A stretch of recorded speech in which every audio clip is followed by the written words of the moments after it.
음, 중국 군부 내부의 일을 외부에서 알기는 사실 쉽지는 않죠. 그런데 이런 얘기가 나오는 것은 아마도 중국 인민해방군에 관계된 뉴스들이 나오기 때문일 것이라고 이제 생각을 합니다. 사실 그 인민해방군에서 지금 여러 가지 그 문제가 나오고 있다는 것은 거의 틀림없어요. 왜냐하면 작년 하반기에 특히 로켓군에 관한 그 숙청이 있었고, 그래서 거의 열댓 명이죠. 열댓 명의 그 인민해방군 장성들이 처벌을 받았습니다. 그러니까 이제 보통 일은 아니죠. 근데 지나치게 생각하는 면도 좀 있는 것 같고, 이 얘기는 사실은 조금 설명을 필요로 할 것 같아요. 여러분들이 좀 알기 쉽게 얘기를 하자면 뒤에서부터 좀 얘기를 해보겠습니다.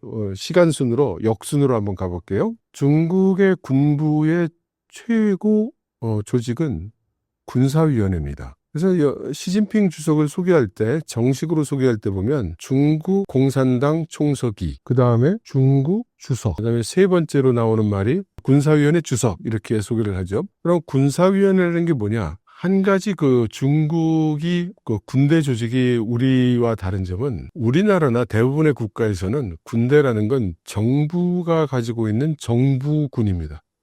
그 말 뜻은 정부기관, 내부에 국방부가 있고 국방부에 대부분 군대가 소속이 돼 있죠. 그런데 이제 중국 같은 경우에는 요즘 와서 좀 변하긴 했지만 오랜 기간 군은 중국 공산당의 무력이었습니다. 그러니까 거꾸로 말하면 중국 정부는 군대가 없어요. 중국 공산당의 군대였죠. 그런데 이것이 이제 좀 왔다 갔다 하는 과정을 시진핑 주석이 된 다음에 이제 겪게 됩니다. 이제 그 왜 그런지 이따 좀 말씀을 드리고, 아무튼 이 군 무력을 최종적으로 지휘하는 곳이 군사위원회입니다. 그래서 덩샤오핑이 권력에서 내려올 때에도 군사위원회 주석 자리는 내놓지 않았었죠.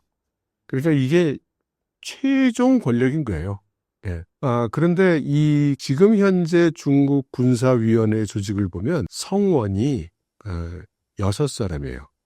시진핑 주석이 주석이고 부주석이 2사람 있고 군사위원회 위원이 3사람이 있습니다. 근데 이게 이제 평소에 비해서 좀 적고 그 다음에 모두 군인이라는, 시진핑 주석만 빼고 이제 이런 특징이 있죠. 여러분들이 아마 신경을 안 쓰셨겠지만 작년 말에 아마 12월 31일인가? 마지막 날에 중국의 그 국방부장이 결정이 됐어요. 그 사람이 동준이라는 사람이었습니다. 중국은 그 군 장성들이 최고로 높은 계급이 별 3이에요. 중장이에요. 그리고 이제 전쟁이 났을 때 사성장군이나 뭐 오성장군 이런 식으로 그 승진을 시켜서 총사령관 뭐 이런 걸 맡깁니다. 그럼 이 동준이라는 사람이 그 국방부장이 됐는데 이게 좀 이상한 거예요. 그러니까 2가지 측면에서 이상했습니다. 하나는 우리나라도 그렇지만 중국도 군부의 실제 세력은 육군입니다. 그런데 동준은 해군이에요. 그래서 해군이 국방부장이 된 이것이 아마 중국 역사상 처음일 겁니다. 그게 이상하죠? 2번째는 뭐냐면 국방부장이 되면 당연히 군사위원회의 위원으로 들어가야 될 텐데 지금까지도 군사위원회 위원이 되지 못했어요. 그러니까 어떤 관측이 나오느냐면 이 동준이 정말로 그 국방부장으로서의 권력을 장악한 게 아니고 임시직인가 보다. 지나가는 그 과도기인가 보다. 이제 이런 생각을 하게 되었죠. 요 시점을 보면은 사실 좀 이상하죠? 그러면 요 뒤로 가보죠. 그러면 그 전임 국방부장은 누구였을까요?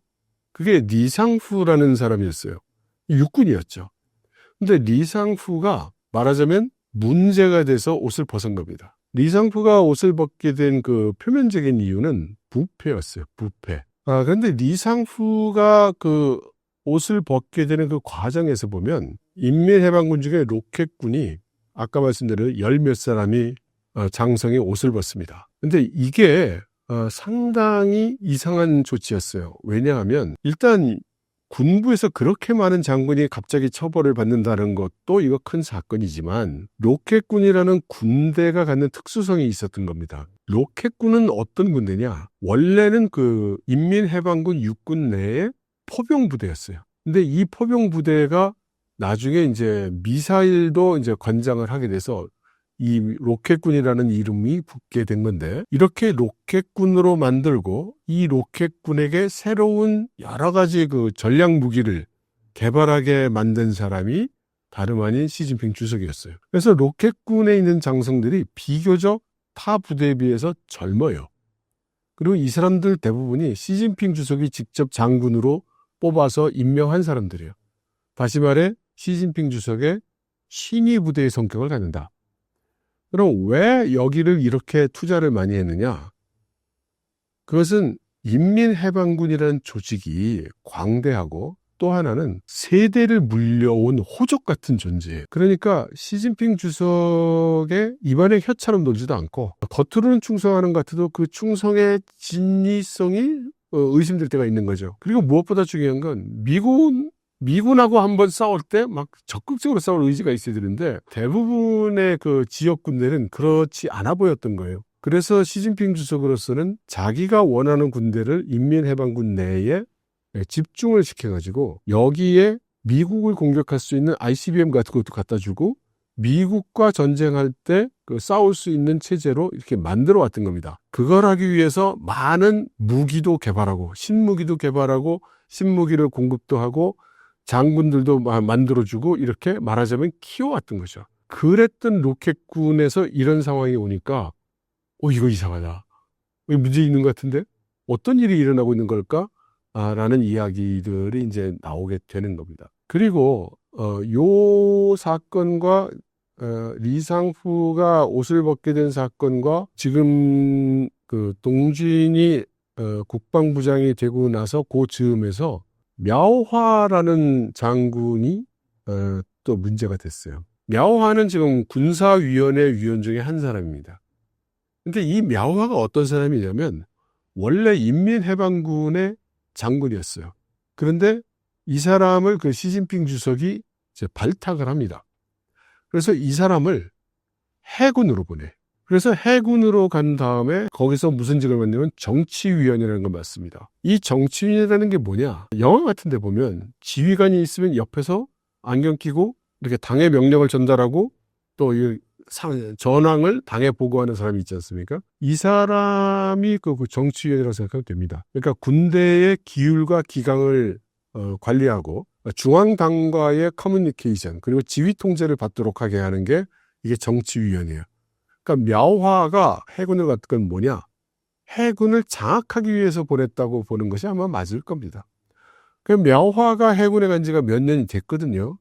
그리고 나서 이 동준이라는 사람이 장군이 된 것도 그렇다면 묘화가 시진핑 주석한테 좋게 얘기를 했기 때문에 승진도 하고 결국 국방부장 자리도 갔다고 이제 봐야 되겠죠. 그런데 이 묘화가 문제가 돼서 지금 그 조사를 받고 있는 거예요. 그럼 묘화가 조사를 받고 의심을 받는다는 건 묘화의 추천을 받았을 걸로 생각이 되는 동진도 지금 과연 신임을 받고 있는 상태일 것이냐. 여기에 대한 의문이 들 수밖에 없죠. 거기에다가 군사위원회의 위원 자리도 못 들어갔잖아요. 그러니까 지금 이건 무슨 상황인 거지?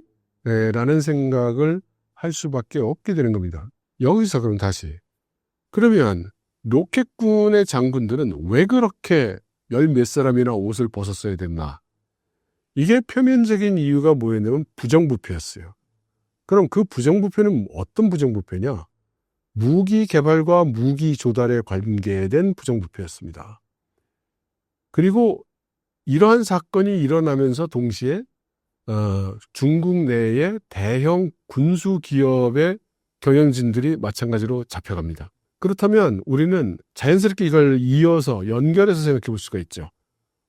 로켓군이 무기 구매하고 하는 가운데 뭔가 부정부패가 있었던 모양이구나 라고 우리가 이제 추측을 할 수 있습니다. 그럼 부정부패가 그렇게 대단한 일인가? 물론 대단한 일입니다. 그런데 중국의 군대에서 납품을 둘러싼 부패, 이건 하루 이틀의 일이 아니죠. 언젠가부터 유구한 역사와 전통을 자랑하는 그런 일입니다. 그럼에도 불구하고 이게 갑자기 문제가 됐을까? 뭘 얼마나 해먹었을까? 이제 이런 의심이 드는 겁니다. 근데 그러면 이 인민해방군이 최근에 만든 무기들을 생각해 보면 일단 우리가 생각할 수 있는 게 뭐 그 스텔스 전투기 같은 게 있습니다. 그죠? 그런가 하면 뭐 항공모함 같은 것도 있고 전함도 많이 찍어내죠. 예, 그리고 로켓도 만드는데 사실 이거를 둘러싸고 뭐 엄청나게 잘못됐다는 얘기는 우리가 못 들어봤죠. 물론 의심되는 일들은 많이 있었습니다. 이거 뭐 제대로 뜨지 못할 것 같다든가 속도가 안 나올 것 같다든가 성능이 선전하는 것만큼 나오지 않을 것 같다든가 뭐 여러 가지 이제 이야기는 있었습니다. 그런데 군사적인 문제 관련해서 지금까지 풀리지 않고 있는 이슈는 사실 하나가 있죠. 그게 뭐냐면 여러분들 기억하실지 모르겠는데 바이든 대통령 시절에 미국 상공에 중국의 정찰 풍선이 날아다녀가지고 전 세계 뉴스가 된 일을 기억하고 계실 겁니다. 그래서 그거를 대서양 쪽으로 벗어났을 때 F-15가 날아가서 사이드 와인드로 어찌어찌 맞춰가지고 격추를 했죠. 근데 그때 그 미국 측의 발표는 사뭇 좀 이상한 면이 있었습니다. 우선 그 풍선은 어떤 풍선이었느냐? 무게가 2.1톤이었고, 그러니까 엄청나게 무거운 거죠. 그리고 그 사이즈가 버스 3대를 이어 붙인 것만큼 컸다고 했습니다. 근데 거기에 미국의 측의 발표는 거기에 동력 장치가 없었다고 했고, 무기도 탑재되지 않았다고 했어요. 그러면 도대체 버스 3대를 이어놓은 것만큼 커다란 물건에 무게는 2톤씩이나 되는, 그런데 동력장치도 없고 무기도 없는, 그건 뭘까? 저는 이 사태가 아마도 그 로켓군의 장군들의 별이 우수수 떨어진 것과 관계가 있다고 생각을 하고, 근데 이거 뭐 복잡한 얘기고 여기서는 말씀드리지 않겠습니다. 그런데 저는 이제 미국, 풍선, 로켓군 이런 단어들이 서로 연결되는 그런 일이 발생한 것 같다. 이 자리에서는 여기까지만 이제 말씀을 이제 드리겠습니다. 종합해 보면 지금 인민해방군은 뭔가 문제가 적어도 발생했던 것만큼은 틀림이 없고 그것을 지금 수습하는 과정에 있다고 생각할 수 있고, 동지인이 아직 국방부장이고 후임이 오지 않았고 군사위원회의 그 인사가 아직 변하지 않는 것을 보면 아직은 정리가 끝나지 않았다.